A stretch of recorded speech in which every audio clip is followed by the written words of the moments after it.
जय माँ काली, हर हर महादेव। जब हमारे घर में कोई नकारात्मक शक्ति का वास होता है, नकारात्मक शक्ति का छाया हमारे घर में पड़ता है, तो हमारे घर के वातावरण में कुछ बदलाव होने लगते हैं। हमारे घर का वातावरण अशुद्ध हो जाता है। जिस घर में पहले बहुत शांति से पूजा पाठ होता था, अब वही स्थिति बदल जाती है। घर में पूजा पाठ करने से घर में और भी कलेह क्लेश बढ़ने लगते हैं। नकारात्मक शक्तियाँ का ऐसा वास हमारे घर पे होता है, ऐसा प्रभाव पड़ता है कि कुछ भी अच्छे काम नहीं बनते हैं। ऐसे कुछ लक्षण होते हैं जिससे ये पता चलता है कि हमारे घर में नकारात्मक शक्तियाँ आ चुकी है और उसका वास हो चुका है और हमारे घर में हमारे पारिवारिक ज़िंदगी को बर्बाद कर रहे हैं, हमारी मानसिक पीड़ा हमें दे रहे हैं। ऐसे क्या लक्षण होते हैं जिससे ये पता चलता है? ऐसे कई लक्षण होते हैं, जैसे कि हमारे घर का वातावरण इतना बिगड़ जाता है कि अब घर में हमें अच्छा नहीं लगता है, हमारा शरीर भारी होने लगता है, हमें घर में घुटन सी महसूस होती है। लेकिन जब हम कहीं बाहर जाते हैं तो हमारा मन बहुत शांत हो जाता है, हमें बाहर का वातावरण अच्छा लगता है। लेकिन घर की स्थिति इसके विपरीत हो जाती है। घर के वातावरण में हमें मन को शांति नहीं मिलती है, मन हमेशा विचलित रहता है, कुछ भी करने का मन नहीं करता है। ऐसे कई लक्षण हैं। जैसे दूसरा लक्षण ये है कि हमारे घर में जब भी पूजा पाठ हम लोग करते हैं, कोई भी शुभ काम करते हैं, सुबह शाम भगवान की सेवा करते हैं, तो उसमें विघ्न पड़ने लगते हैं और हमें ऐसी रुकावटें आते हैं कि हमें पूजा पाठ में मन नहीं लगता है और पूजा पाठ जहाँ होने लगता है वहाँ और अधिक नकारात्मक शक्ति अपना प्रभाव डालती है कि वो पूजा पाठ वहीं रुक जाता है। और ऐसा होता है कि जब हम पूजा करने बैठते हैं, भगवान के सामने दिए जलाते हैं, तो अनायास ही वो दिया बिना किसी कारण के ही बुझ जाता है। और ऐसे माना जाता है कि दिया का बुझना कोई अशुभ संकेत होता है, कोई अशुभ लक्षण हमारे घर पे वास होता है, जिसकी वजह से दिए का बुझने का संकेत बताया जाता है। तो ऐसे ही स्थिति होती है जब हमारे घर में कोई नकारात्मक शक्तियों का वास होने लगता है, तो हमें पूजा पाठ से जुड़े हुए किसी भी कार्य में मन नहीं लगता है और पूजा पाठ में से जुड़े हुए किसी भी कार्य को पूर्ण भी नहीं होने देता है। ये नकारात्मक शक्तियाँ ऐसी होती है जो बीच में ही पूजा पाठ को रोक देते हैं और पूजा पाठ होने से उन्हें पीड़ा होता है, उनकी शक्तियों का क्षीण होने लगता है। इसलिए वे लोग पूजा पाठ से हमारा ध्यान को भटका देते हैं और ताकि हम लोग उन्हें किसी भी प्रकार का कष्ट ना पहुंचाएं और उनका प्रभाव, नकारात्मक शक्तियों का प्रभाव हमारे शरीर पर यूं ही बना रहे। नकारात्मक शक्ति अपना प्रभाव इतना डालती है कि हमें वो मानसिक रूप से बहुत प्रताड़ित करती है, हमें इतना पीड़ा देती है, हमें किसी भी कार्य में मन नहीं लगता है, हमारी सोच हम और ज़्यादा पहले से ज़्यादा नकारात्मक हो जाती है और हमें हमारे विचार को इतने अशुद्ध कर देती है कि हमारे मन में कोई अच्छा ख्याल नहीं आता है और सिर्फ मन में कुभावना भर देते हैं। हमारे मन में ऐसी भावनाएं ये नकारात्मक शक्तियाँ पैदा कर देती है कि हमें आपस में ही ये लोग परिवार के लोगों को लड़ा देते हैं, झगड़े करवा देते हैं और हमारी सोच को वो बिल्कुल ही नकारात्मक कर देते हैं।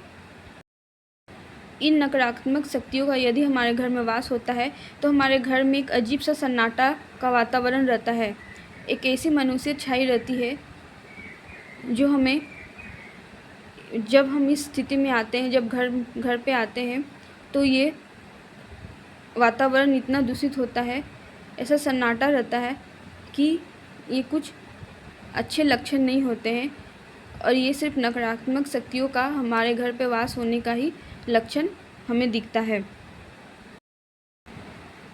नकारात्मक शक्तियाँ सिर्फ हमारे मानसिक पीड़ा ही हमें नहीं देती और हमारी सोच को ही नकारात्मक नहीं करती है, यहाँ तक हमें वो प्रताड़ित करती है कि हमारे सपनों में भी वे डरावने कोई दृश्य दिखते हैं, हमें डरावने सपने आते हैं, हमें भय लगता है, हमें गंदे सपने आते हैं, हमारे मन में गंदे विचार उत्पन्न करते हैं। ये नकारात्मक शक्तियाँ हमें हर तरह से कमज़ोर करना चाहती है। वो हमारी ऊर्जा को खींच लेती है। इसलिए जब हमारे घर में नकारात्मक शक्तियों का वास होता है तो हमें भी गंदे सपने भी आते हैं, और हमें नींद में जब हम होते हैं तो हमें एक तरह का असुरक्षा का वातावरण सा महसूस होता है। हमें बहुत भय लगने लगता है, और हमारे सपने के माध्यम से हमें ये पता चलता है कि हमारे घर में कोई बुरी शक्ति है, कोई बुरी दृष्टि है जो हमें बहुत प्रताड़ित कर रही है, हमें परेशान कर रही है। क्योंकि कोई देवी शक्ति इस तरीके से अशुभ लक्षण नहीं देते हैं और हमें असुरक्षित नहीं करते हैं। देवी शक्तियाँ हमें सुरक्षा प्रदान करती है, हमारे घर के वातावरण को शुद्ध करती है, हर तरफ खुशहाली ही लाती है। लेकिन देवी शक्तियाँ हर तरफ वातावरण को अशुद्ध कर देती है और लोगों के प्रति मन में गंदे भावने ला देते हैं, और वो हमें अच्छे कार्य भी करने से रोकते हैं। जब कोई नकारात्मक शक्ति हमारे आसपास होती है, हमारे घरों पे होती है, तो हमें ऐसा हर समय महसूस होता है कि घर के किसी कोने पे या हमारे आसपास या कहीं भी कोई ऐसी शक्ति है जो अच्छी शक्ति नहीं है, कोई सामान्य शक्ति नहीं है, कोई बुरी शक्ति है, और जिसके प्रभाव में हम दिन पर दिन आते जा रहे हैं। और कहीं ना कहीं उनका वास होता है, घर के किसी हिस्सों पर वो रहते हैं, उनका वास होता है, और हमें ये महसूस भी होता है कि कोई है जो हमारे आसपास, हमारे वातावरण में हमें महसूस हो रहा है। ये नकारात्मक शक्तियाँ हमें हर प्रकार से कार्य में विघ्न उत्पन्न करते हैं और हमारे कार्य में रुकावटें लाते हैं। घर में नकारात्मक शक्तियों का प्रभाव इतना ज़्यादा होता है कि घर के सारे शुभ कार्य में वो लोग विघ्न लाते हैं। जब कोई बुरी शक्ति हमारे घर पर होती है तो हमारे घर के वातावरण को अशुद्ध कर देती है। वहाँ पर विशेषतः हम देखते हैं कि कोई शुभ पौधा, जैसे तुलसी का पौधा हो या कोई शुभ पौधा अगर हम लगाएं तो वो अपने आप ही सूख जाता है, क्योंकि उसमें हम लोग जल चढ़ाते हैं, पूजा करते हैं, तो नकारात्मक शक्तियों का होने के वजह से वो जो पेड़ होते हैं वो सूख जाते हैं। इससे पता चलता है कि घर पर कोई नकारात्मक शक्ति रहती है जो हमारे घर को अंदर ही अंदर खोखला कर रही है। वो हमें शारीरिक रूप से तोड़ रहे हैं, हमें कोई ना कोई बीमारी घेरे रहते हैं। घर के सभी सदस्यों को कोई ना कोई प्रॉब्लम होता है, कोई अपने शारीरिक स्थिति से परेशान रहता है, कोई अपने कार्य से परेशान रहते हैं। ऐसी बुरी शक्तियाँ हमारे परिवार में होती है तो हमें हमारे घर के हर कार्य में रुकावटें पैदा करते हैं। और यदि हम इन सब चीज़ों को, लक्षणों को जान लेते हैं और इन सब परिस्थितियों से निकलने का रास्ता खोजते हैं तो, और भगवान की शरण में जाना चाहे, पूजा पाठ करना चाहते हैं, तो ऐसे कार्य में वो लोग विघ्न उत्पन्न करते हैं। वो लोग किसी भी प्रकार से नहीं चाहेंगे कि कोई अच्छे कार्य घर पे हो, कोई अनुष्ठान हो, कोई किसी भी प्रकार का हवन यदि हम घर पे करते हैं तो वो हवन भी नहीं होने देते हैं। ईश्वर की सेवा से हमें दूर कर देते हैं, सुबह शाम भगवान की सेवा से हमें वो दूर कर देते हैं।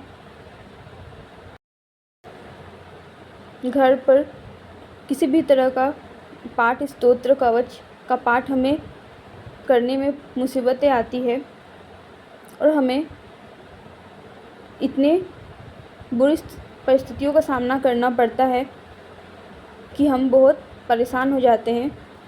तो ये सारी जो लक्षण होती है एक नकारात्मक शक्तियों का लक्षण होता है, जिसके होने पे हमारे मन में एक अजीब सा डर लगता है।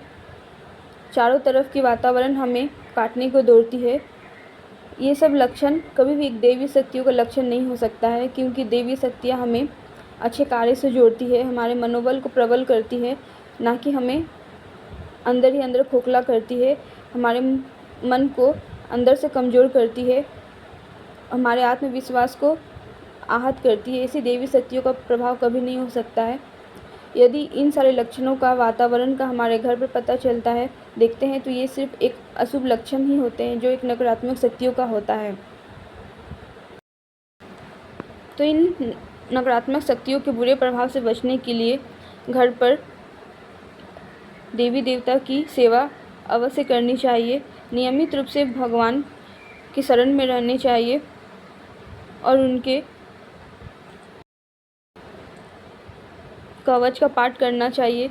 देवी देवता को स्तोत्र पाठ इत्यादि हर कार्य में आगे बढ़ना चाहिए और भगवान की कृपा को पाना चाहिए, क्योंकि कोई भी अशुभ शक्ति इतनी ज़्यादा प्रबल नहीं होती है कि वो अच्छी शक्तियों के ऊपर हावी हो जाए।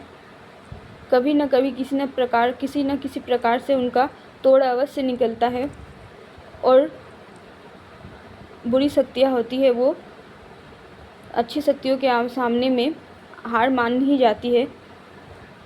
इसलिए हमें भगवान की सेवा से जुड़ना चाहिए और देवी देवताओं के आगे पूजा पाठ करना चाहिए और उनकी सुरक्षा घेरा में रहना चाहिए, उनके सानिध्य में रहना चाहिए। आज की वीडियो में इतना ही। जय माँ काली, हर हर महादेव।